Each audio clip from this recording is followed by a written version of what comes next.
महाराष्ट्र के चुनावी नतीजों के बाद ईवीएम के विरुद्ध विपक्ष का युद्ध अब तेज हो गया है। पहले कांग्रेस अध्यक्ष मल्लिकार्जुन खड़गे ने ईवीएम हटाने और बैलेट पेपर से चुनाव कराने को लेकर आंदोलन करने की मुनादी की थी, तो अब समाजवादी पार्टी ने भी ईवीएम को लेकर जंग तेज करने का ऐलान कर दिया है। तो महायुति को जीत हासिल हुई है, इसलिए पहले तो मैं सभी मतदाताओं को बहुत बहुत धन्यवाद देता हूं, उनका आभार व्यक्त करता हूं। हमारे लाडली बहना, लाडले भाई, लाडले किसान, लाडले सब जो भी है, सभी लोगों ने हमें पूरा सपोर्ट किया है और ये लैंडस्लाइड विक्ट्री है। महाराष्ट्र की गद्दी से पैदल होने का संकेत देते हुए एकनाथ शिंदे ने महायुति की प्रचंड जीत का श्रेय लाड़की बहन योजना के हवाले किया, लेकिन विपक्षी गठबंधन महाविकास अघाड़ी को यह कबूल नहीं हुआ। नतीजे के दिन से ही चुनावी धांधली का इल्जाम लगा रही महाविकास अघाड़ी ने इस जीत को ईवीएम की जीत बता दिया। बहुत डिस्क्रेपेंसीज है और 100% ईवीएम के वजह से ये है। जिस तरह से मैनिपुलेशन हर चीज़ में हुआ है, चाहे ईवीएम्स हो, चाहे पैसों को लेके हो, चाहे बहुत सारी चीज़ों में, तो this was not a free और फेयर इलेक्शन। और अभी महाराष्ट्र में क्या देश में डेमोक्रेसी रही नहीं। महाराष्ट्र में तो बाकायदा अखबार बता रहे हैं कि कैसे 95 assembly seats out of 288 seats, 95 assembly seats में जो वोट पोल हुए हैं और जो वोट काउंट हुए हैं उसमें अंतर है। करीब ऐसे 76 सीट्स हैं जो बता रही हैं कि जो वोट पोल हुए हैं उससे कम गिनती की गई है, और 19 ऐसे हैं जहां पे जो वोट किए गए हैं उससे ज्यादा गिनती की गई है। हमारे कल राष्ट्रीय अध्यक्ष जी ने घोषणा की कि हम बैलेट की भूमिका रखेंगे, बैलेट से मतदान हो, और उसी को ताकत देने के लिए महाराष्ट्र में हम सिग्नेचर कैंपेन शुरू कर रहे हैं।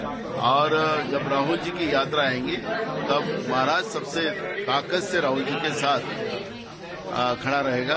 5 महीना पहले, 5 माह पूर्व जो चुनाव हुए लोकसभा के, उनके 31 सांसद चुन के आए, 2 अपक्ष। तब क्यों नहीं ईवीएम पर सवाल खड़ा किया? तब ईवीएम बराबर थी, तब ईवीएम खराब नहीं थी। महाराष्ट्र के साथ ही यूपी के नतीजे पर भी समाजवादी पार्टी सवाल उठा रही। ईवीएम के साथ ही वो बीजेपी पर बूथ कैप्चरिंग का इल्जाम भी लगा रही।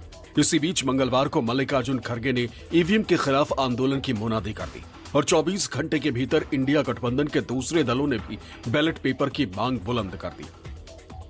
हमको ईवीएम पीवीएम कुछ नहीं, हमको होना बैलेट पेपर पे वोट, बस।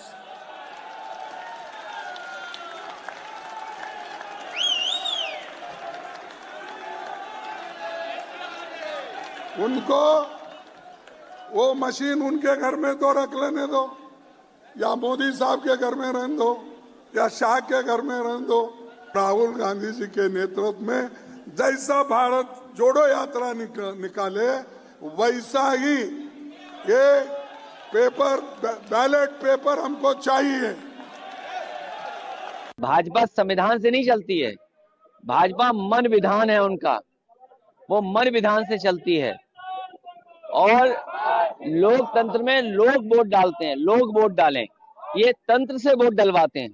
तो इनके लिए लोकतंत्र कुछ नहीं है, लोग से वोट नहीं डलवाते हैं, ये तंत्र से वोट डलवाते हैं। वो कहते हैं ईवीएम बदल दो, वो कहते हैं सत्ता बदल दो, वो कहते हैं जिला प्रशासन बदल दो, ईवीएम बदल दो, लेकिन वो खराब ईवीएम नहीं, खराब नेतृत्व है, उसको वो बदलने की बात नहीं करते। जिस तरह से उपचुनाव के जो भी नतीजे रहे हैं, जिस तरह से उत्तर प्रदेश में उपचुनाव की पूरी प्रणाली रही है, और जिस तरह से पूरे शासन और प्रशासन ने मिलके जिस तरह से एक तरह से बूथ कैप्चरिंग करने का भी पूरा प्रयास हुआ नहीं है, पूरा हुआ है, मतलब बूथ कैप्चरिंग तक हो गई है प्रशासन द्वारा। माननीय सर्वोच्च न्यायालय का निर्णय आप सबने, उनका जो मत है, हमने अखबार में देखा है। अब विपक्ष को इससे सीख लेनी चाहिए, संवैधानिक संस्थाओं पर उंगली उठाना बंद करना चाहिए। देश में ईवीएम पर संदेह बहुत पुराना है। विपक्षी दलों ने ईवीएम पर पहली बार उंगली नहीं उठाई, लेकिन महाराष्ट्र के चौंकाने वाले नतीजे ने विपक्षी दलों के बयानों से आगे बढ़ने की तरफ धकेला और कांग्रेस ने ईवीएम हटाओ यात्रा निकालने की घोषणा कर दी। समाजवादी पार्टी भी ईवीएम पर कांग्रेस के रुख के साथ दिख रही है। जाहिर है ईवीएम का मुद्दा देश की सियासत का बड़ा मुद्दा बनने की तरफ बढ़ रहा है।